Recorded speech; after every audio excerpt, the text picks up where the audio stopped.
Hello guys, dito tayo ngayon sa yan. At dito naman ay kukuha tayo ngayon ng buko.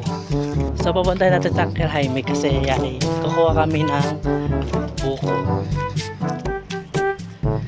Yan mga manok, mga panabo.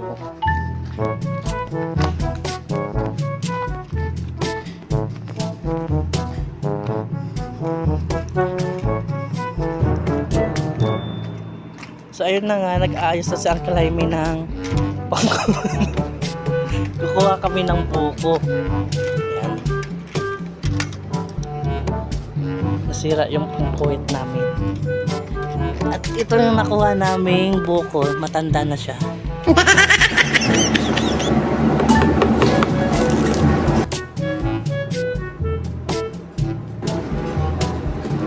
Ito yung mga ka-eme. Nagkarang laman. So ayun na nga mga ka-eme, kukuha na nga sa Uncle Jaime ng buko. Kaso nga sa kasamang palad ay yung panungkit namin ay naputol yung pinakadulo, yung bakal. Hindi kinaya sa sobrang tigas ng buko. Nakakapit talaga siya sa sanga. Kaya ang gagawin ng Uncle Jaime ay tatanggalin yung sa pinakadulo at papalitan ng pinakamatibay na bakal. At tignan nyo naman, anong nangyari dyan. Boom! Talagang hindi kinaya. Napakaangas talaga oh. Charot, eme-eme. Kukuha si Uncle Jaime ng bagong bakal, yung matibay-tibay. Meron dito guys mga mga ka-eme, mga bayabas, you know. Ito, hinog na.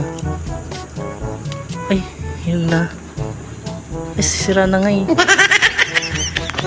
Ay, yun, may nakita ako. May nakita ko mga ka-eme. Ayun o. Wow. Yarap. Ayan.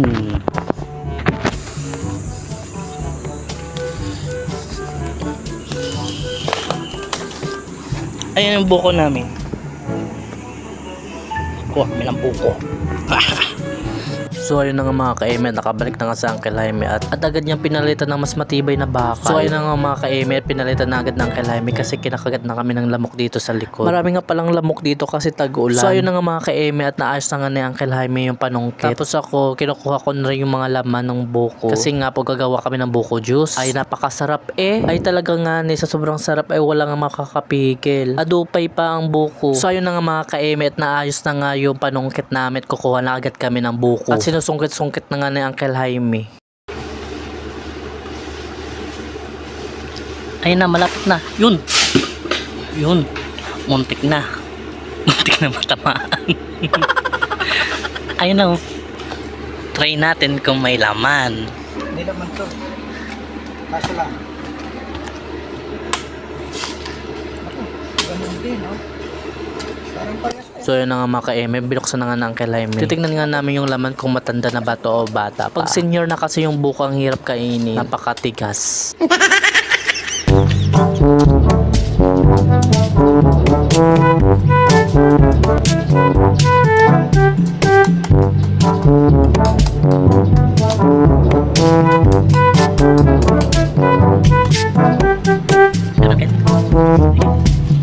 Guys, umuulan na kasi. Yung parang sinampay ko, kukunin ko muna kasi umuulan. Katatapos ko lang pala dito maglaba, tapos pagsampay ko, bigla naman dumilim yung langit. Meron pala paparating na bagyo kaya ganito yung panahon. So yun na nga, nagsombrero na ako kasi umuulan. Pupunta natin ulit sa Uncle Jaime. Yan, sasapos. Sigurado na siguro yan. Yan na yan. May laman na to. So ayun na mga ka-eme, binuksan ko nga tong buko kasi nga yung mga nakuha namin ay puro matanda na. Kaya sinubukan namin itong pangatlong kuha ng Uncle Jaime. Asa na nga perfect na at may laman na. Yung hindi matigas. Yung nakuha kasi namin buko, yung una tapos pangalawa ay pwede na siya panggata sa sobrang tigas. Guys, sakto lang. Sakto lang.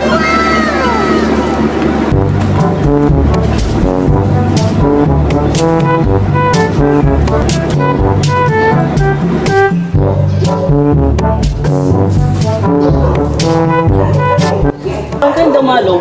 Ha? Dumalo. Hindi umalaw. Oo, ganyan talaga. Pagka umalog, matigas na.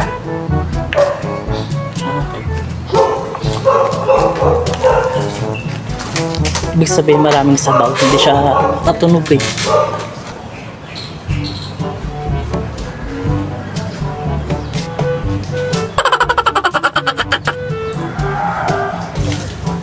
Ayun pa eh. Kasama pa yun? Dito na lang kita diretso tapon.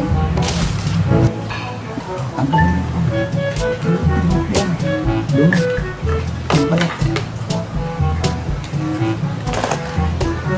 Doon na yan sa may UTI.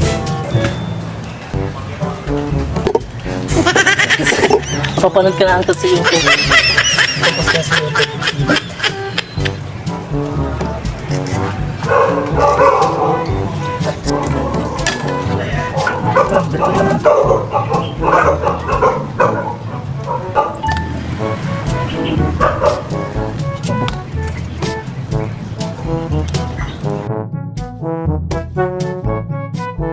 Uwi na namin to.